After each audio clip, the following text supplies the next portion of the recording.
جی تشریف رکھیں نوشین صاحبہ. جی جی خواجہ سعد رفیق صاحب. جی خواجہ سعد رفیق صاحب.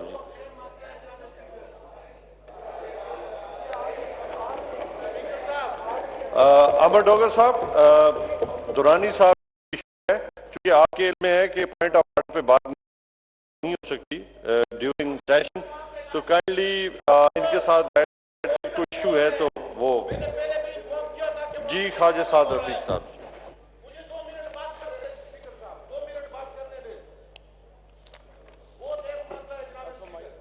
جی خواجہ سعد رفیق صاحب. دورانی صاحب نے کی کری خواجہ صاحب آپ کے علم میں بجٹ ڈیورنگ کوئی پروویژن ہی نہیں ہے. دورانی صاحب کی بات سن لیں جی, بڑے آنریبل آدمی ہیں. خواجہ صاحب بات کر لیں پھر دیکھتے ہیں.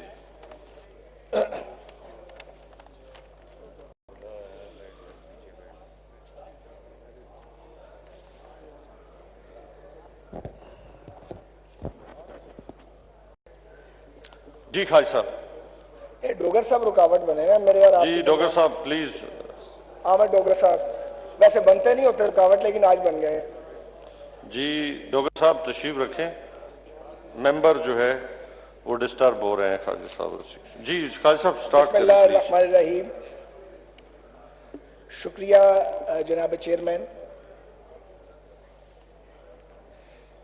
یہ کچھ دن پہلے کی بات ہے, چند ہفتے پہلے کی, کہ پاکستان کے موجودہ وزیر خزانہ صاحب ابھی وزیر خزانہ نہیں بنے تھے, تو ان کا ایک ٹی وی انٹرویو دیکھنے کا موقع ملا جس میں شوکت ترین صاحب نے موجودہ حکومت کی معاشی پالیسیوں پر شدید تنقید کی,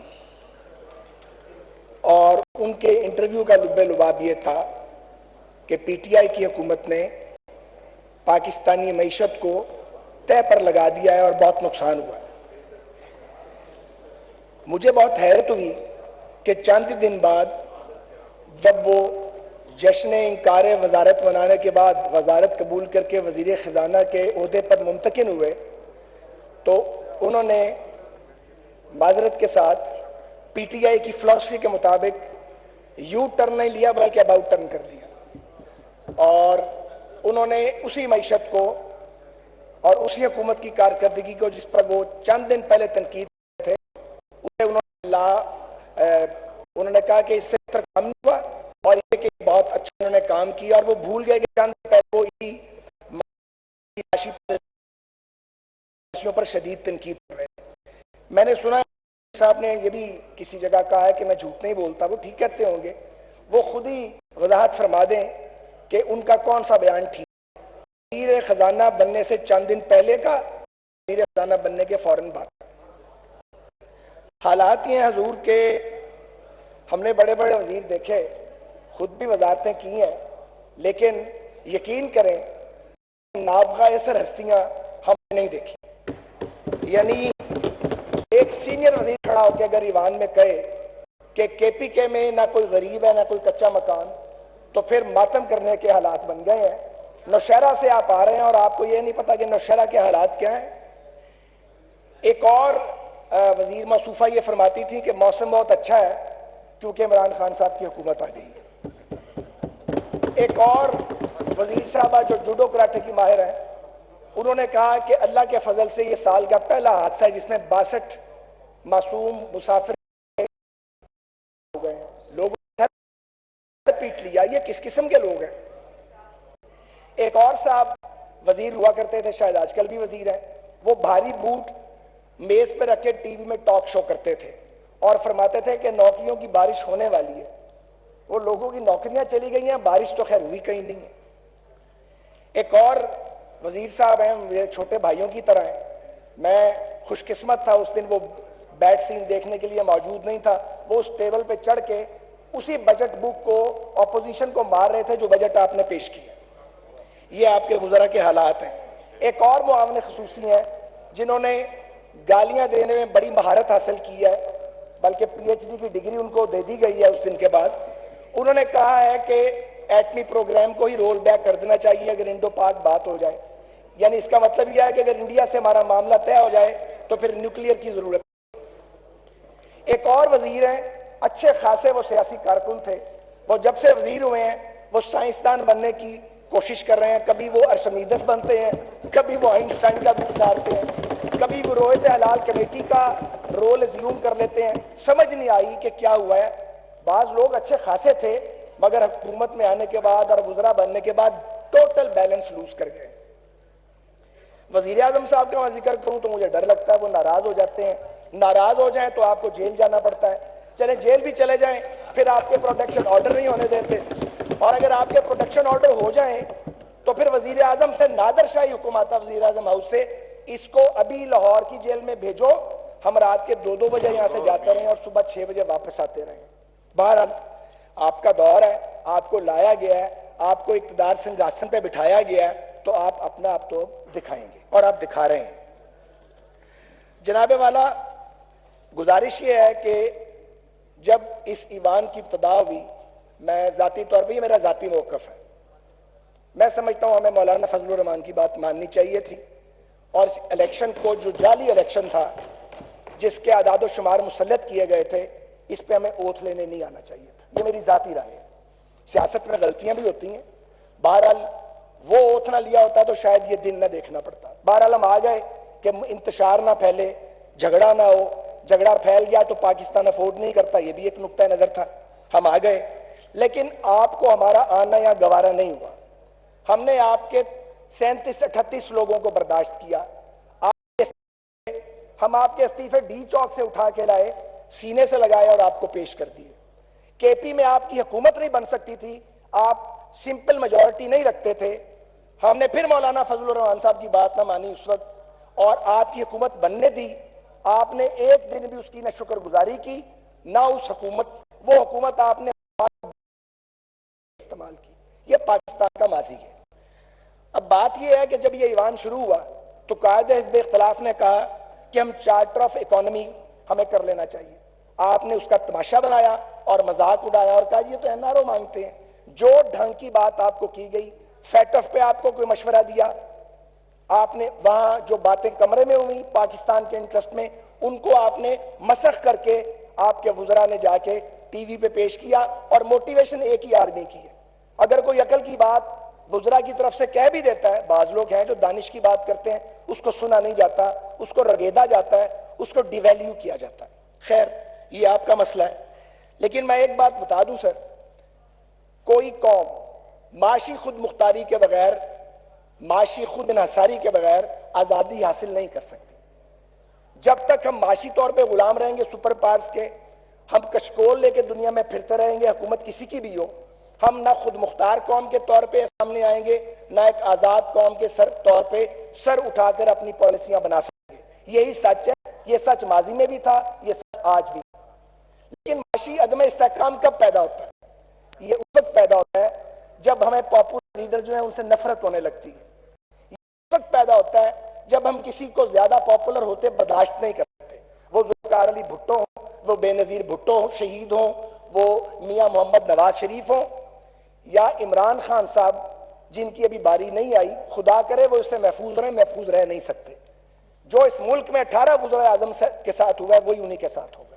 اس لیے میں کہا کرتا ہوں, میرے بعض دوست اختلاف کرتے ہیں, ہمارے ٹرک پہ آپ کے لیے کرسی موجود ہے.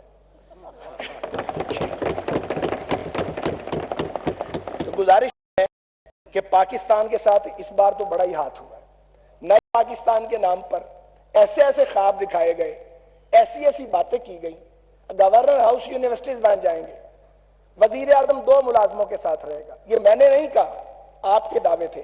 92 کروڑ روپیہ آپ کا وزیر اعظم سیکریٹریٹ اور آفس کا خرچہ ہے 1 سال کا, تو وہ 2 ملازموں کی بنیاد پہ ہوگا, ہمیں تو معلوم نہیں ہے. آپ نے بھینسیں تک بیچ دی وزیر اعظم ہاؤس کی, گاڑیاں پہلے بیچیں دوبارہ خریدی, پہلے سستی بیچیں پھر مہنگی خریدی. یہ آپ کیا کر رہے ہیں؟ یہ ریاستی جو اثاثے ہیں ان کے ساتھ آپ کیا سلوک کر رہے ہیں؟ یہ امریکہ کا جو روز ویلٹ ہوٹل ہے آپ نے کہا ہم بیچ دیں گے, ہاہاکار مچ گئی کہ بھائی اسے بیچنے کی کیا, اس کو لیک کر دو, وہ رک گیا. اب نئی کہانی سامنے آئی ہے, ایئرپورٹس اور موٹر ویز کو ہم گروی رکھیں گے.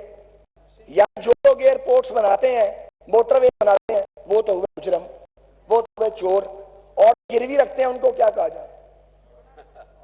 تو یہ سوال آپ سب سے ہے، ان سے بھی ہے جو لے کے آتے ہیں ان کو، کہ یہ تو اب قومی اثاثے گروی رکھنے کی باتیں شروع ہو گئی ہیں، تو حضور آپ کو یہ گروی کوئی رکھنے نہیں دے گا۔ اگر آپ یہ کام کریں گے، جتنی بھی سکت ہے اس اپوزیشن میں، یہ اس کو اپوز کرے گی، اس کو کرٹیسائز کرے گی۔ جناب والا، گزارش یہ ہے کہ بجٹ ابھی منظور نہیں ہوا اور آپ نے پیٹرولیم کی پرائسز بڑھا دی ہیں، کیونکہ آئی ایم ایف سے آپ کی کمٹمنٹ ہے، آپ نے پیٹرولیم لیوی کو 5 روپے سے 30 روپے پہ لے کے جانا ہے۔ تصور فرمائیں، 2-2 روپے کر کے اگر آپ 3-4 ماہ میں یہ کام کریں گے، اور جب پیٹرولیم لیوی 25-30 روپے بڑھ جائے گی، مہنگائی کا عالم کیا ہوگا، بھوک کتنی پھیلے گی اور کساد بازاری کتنی زیادہ ہوگی۔ اور میں نے یہ بجٹ بک پڑھی ہے، 3-4 بار اس کو پڑھا ہے، گا گے گی کا راگ ہے یہ، اس کے علاوہ اس میں کچھ نہیں۔ ایک طرف اسی بجٹ بک میں صفحہ 6 پر وزیر خزانہ صاحب نے یہ کہا ہے کہ گندم، چاول، گھی، چینی یہ ہمیں امپورٹ کرنی پڑ رہی ہے، اور زراعت میں آپ نے صرف 12 ارب روپے رکھے ہیں، صرف 12 ارب روپے زراعت میں۔ ایک طرف کہتے ہیں کہ زرعی ملک ہے، اور صفحہ 10 پہ آپ کہہ رہے ہیں، صفحہ 6 پہ کہہ رہے ہیں کہ صفحہ 6 پہ آپ یہ کہہ رہے ہیں کہ یہ بمپر کراپ ہوئی ہے، صفحہ 10 پہ کہہ رہے ہیں کہ پاکستان فوڈ ڈیفیسٹ کنٹری بن گیا ہے۔ آپ کی تو اپنی بجٹ تقریر کے اندر کنٹراڈکشنز ہیں جو آپ نے چھاپی ہے۔ اور آپ یہ بتائیے کہ اگر گندم، چاول، گھی اور چینی آپ نے پاکستان میں امپورٹ کرنے ہیں تو آپ اپنی زرعی پالیسی کی کم از کم ناکامی کا اعتراف کر لیں، اس پہ اترائیں تو نہیں۔ لوگوں کو آپ غلط فگرز پیش کر کے آپ ان کو مس گائیڈ کتنی دیر کریں گے؟ آپ نے لکھا ہے بجٹ تقریر میں، جی ٹڈی دل کے حملے سے کاٹن کی جو فصل تھی تباہ ہو گئی، تو لوگوں کو بتائیں ٹڈی دل آپ افریقہ سے آنے کا انتظار کرتے رہے، آپ کے ڈیزرٹس میں یہاں افزائش ہو رہی تھی اور آپ سوتے تھے، آپ کو پتہ ہی نہیں تھا کہ افزائش یہاں بھی ہوتی ہے، اور جب اس کے جھنڈ تیار ہو گئے اور وہ جھنڈ اڑے، حملہ ور ہوئے اور ہر چیز چٹ کر گئے، آپ کے پاس مقابلہ کرنے کے لیے کچھ نہیں تھا، آخر آپ نے یہ بلا این ڈی ایم اے کے گلے میں ڈال دی کہ اب تم بجا، اور لوگوں کی اربوں روپے کی تباہ ہو گئی۔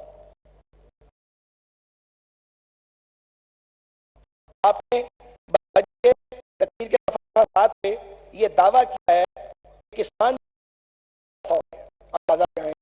ویسے کہ نہ کوئی کچا مکان ہے نہ کوئی غریب ہے۔ بھائی کسانوں کی آمدن آپ نے کہا 3100 ارب روپے ہوئی ہے، پچھلے سال سے 800 ارب روپے، گویا 8000 کروڑ روپے زیادہ کما لیے کسانوں نے۔ وہ کون سے کسان ہیں؟ ہمیں ان کی شکل تو دکھائیں، انہوں نے سلیمانی ٹوپی پہنی ہوئی ہے۔ کسان کا تو پیٹ خالی ہے، اس کے گھر میں تو اناج نہیں ہے جو اناج پیدا کرتا ہے، اس کے بچے بھوک سے بلک رہے ہیں، اور آپ کہہ رہے ہیں کہ کسان کی حالت گئی ہے۔ خدا کا واسطہ غلط بیانی کتنی کرنی ہے؟ کم از کم آپ کالے کو سفید اور سفید کو کالا تو نہیں کر سکتے۔ آپ نے بجٹ ہے کہ فی کس آمدنی میں 15% اضافہ ہوا، کس اضافہ ہوا؟ وہ لوگ کدھر ہیں ان کی انکم بڑھ گئی ہے؟ اگر انکم بڑھی ہے تو مہنگائی تو 4 گنا بڑھ گئی ہے۔ وہ غریب آدمی ہے، وہ دہاڑی مزدور ہے، یا وہ کوئی آدمی ہے جو 2-4-5 لاکھ مہینے کا کماتا ہے، ہر بندہ رو رہا ہے، ہر شخص رو رہا ہے، اور آپ فرما رہے ہیں کہ فی کس آمدنی میں اضافہ ہو گیا۔ آپ نے ترسیلات زر میں اضافے کی بات کی کہ فورن ریمیٹنس آ رہی ہیں، ان میں اضافہ ہوا ہے، تو ہونا نہیں تھا۔ جب ڈالر کی قیمت آسمان پہ جا پہنچے گی تو وہ لاکھوں پاکستانی جو باہر مزدوری کرتے ہیں اور اپنے بیوی بچوں اور ماں باپ کا پیٹ پالتے ہیں، ان کو وہ جو وہاں سے بیچتے ہیں زر مبادلہ کما کے، ان کے گھر کے خرچے ہی پورے نہیں ہو رہے۔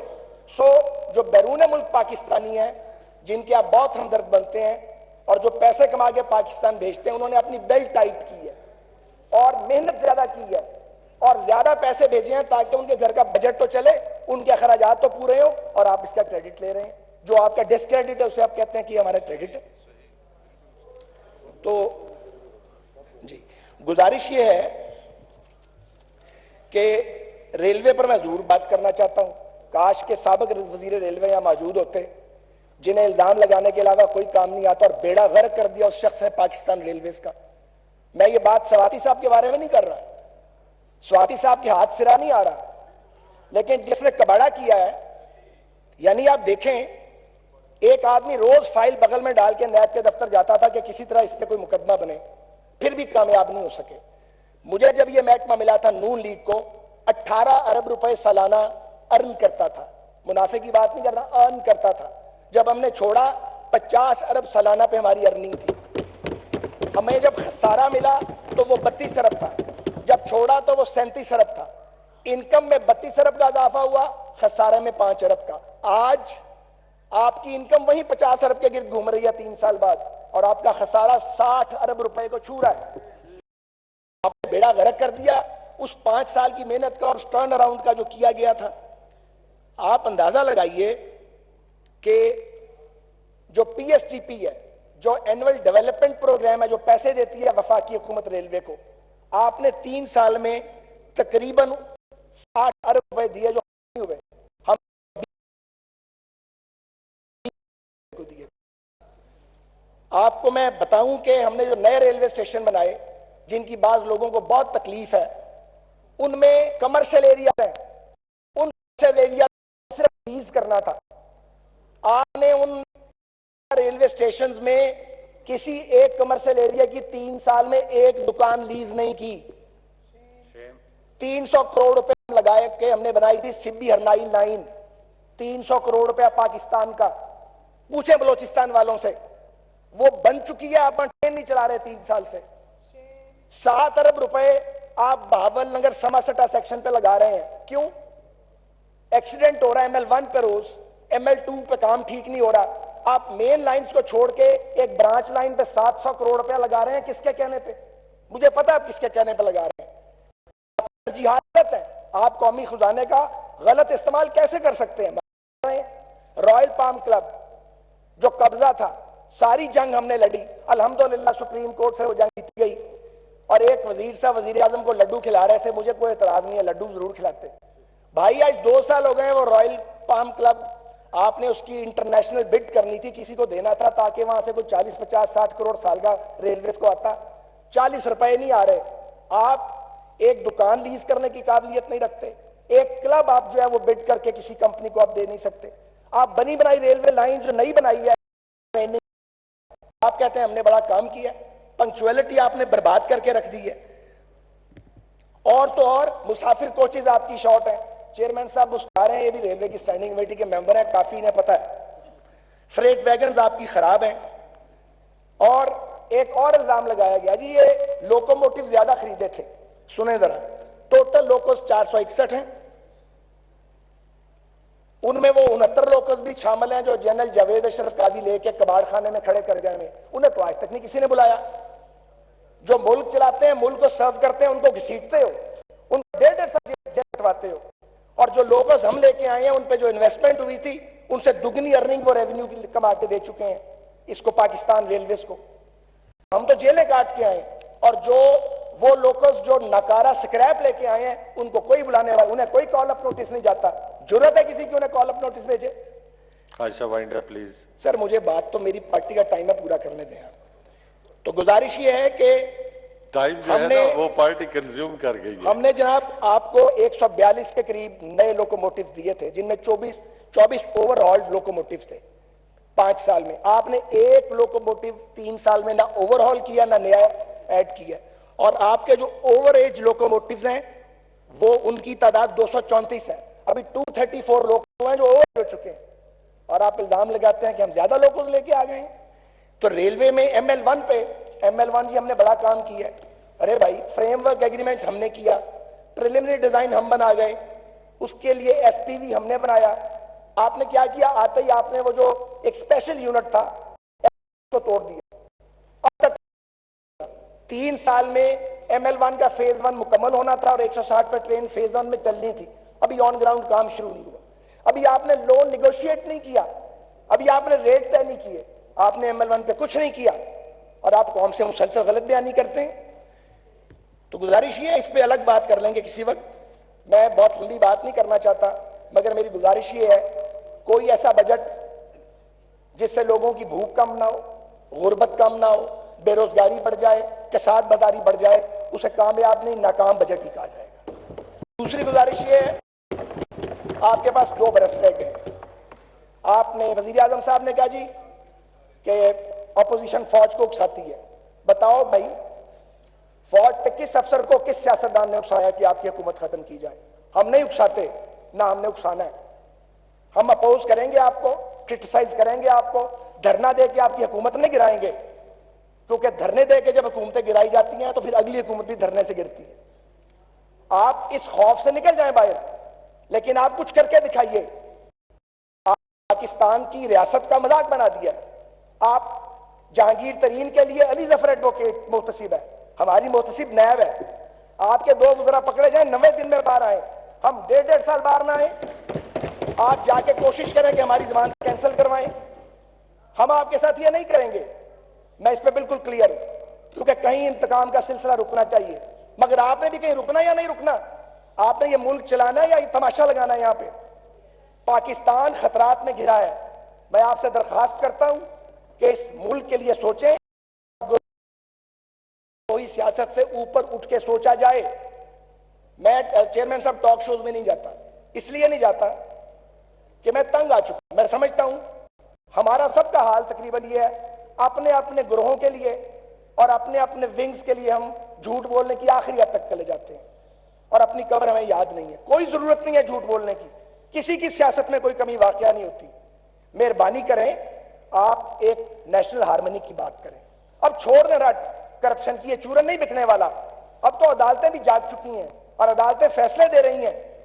تو آپ مہربانی کریں, جو وقت باقی ہے, دیکھیں ایک سوچ یہ ہے, چیئرمین صاحب یہ کام کی بات ہے سن لیں اور مجھے کرنے دیں. ایک سوچ یہ ہے کہ آپ کی حکومت ناکام ہو, مگر اگر آپ کی حکومت ناکام ہوگی تو ریاست کو بھی ساتھ نقصان ہوگا, کیونکہ جب ادارے کمزور ہوں گے تو کسی نے آ کے ان اداروں کی ذمہ داری قبول بھی آپ کے بات کرنی ہے. یہ سوچ درست نہیں ہے. ہمیں پاکستان کے قومی اداروں کو کمزور نہیں ہونے دینا چاہیے. پاکستان تو ہم سب کا ہے. اس کلمے سے بھری چھت کے نیچے تو ہم سب کٹھے کھڑے ہیں. اس قائد اعظم کی تصویر کے سائے کے تلے ہم اکٹھے کھڑے ہیں. جو نفرت ہو دی ہے, اس نفرت کو مہربانی کر کے کم کرنے کی کوشش کریں. ہمیں کوئی خوف خدا کے سوا نہیں ہے. ہمیں آپ کا کیا خوف ہوگا؟ آپ تو ہم سے بھی گئے گزرے ہیں, ہمیں آپ سے کیا ڈر لگے گا بھائی؟ ہم تو مارشل لاء کو چیلنج کرتے رہے ہیں. ایوب خان کے مارشل لاء کا مقابلہ کیا. میں بالکل انفرادی بات اس وقت کر رہا ہوں, جماعتی بات بھی کر رہا ہوں. مشرف کے مارشل لاء کا مقابلہ بھی کیا, یحییٰ خان کا مقابلہ بھی کیا, سول بادشاہتوں کا بھی مقابلہ کیا. 13-14 بار جیل جا چکے ہیں. یہ کوئی خوف نہیں ہے, لیکن پاکستان کے حال پہ رحم کریں. آپ سیدھے منہ سلام لینے کے لیے کسی سے تیار نہیں ہیں. آپ اپوزیشن سے ہاتھ بڑھا کے بات کرنے کے لیے تیار نہیں ہیں. اکیلے چلائیں گے ملک کو؟ یہ جو اب امریکن پریشر آ رہا ہے, اگر مان لیا جائے کہ عمران خان صاحب درست بات کہہ رہے ہیں کہ اڈے نہیں دینے, تو کیا آپ کو اس پہ سپورٹ نہیں لینی؟ کیا آپ نے اے پی سی نہیں کرنی؟ میں 2 تجربے کے بعد ختم کروں گا. ایک تو میری گزارش یہ ہے کہ افغانستان میں صورتحال بدل رہی ہے, وہاں ایک فلیش پوائنٹ بن رہا ہے, اور وہ خطے کے لیے ایک اور پاکستان کے لیے ایک سچویشن بن رہی ہے. یہ میری ذاتی تجویز ہے, جماعتی تجویز پھر نہیں. لیکن میں یہ سمجھتا ہوں کہ بھلے آپ پارلیمنٹ کا ان کیمرہ سیشن کریں یا پارلیمنٹ لیڈرز کو بلائیں, اور جو سیکیورٹی ریلیٹڈ رہتے ہیں بریف کریں کہ افغانستان کی سچویشن کیا ہے, پاکستان کی پالیسی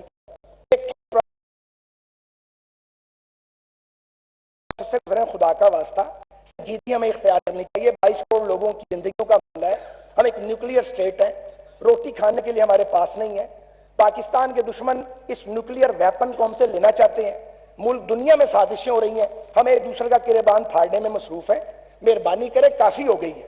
3 سال آپ نے اس میں گزار لیے, اس میں سے کچھ نہیں ملا آپ کو, آگے بھی کچھ نہیں ملنا. تو اس لیے میں یہ گزارش کروں گا کہ حکومت کو اب بھی چاہیے کہ جو وقت ان کے پاس بچا ہے وہ بجائے لان تان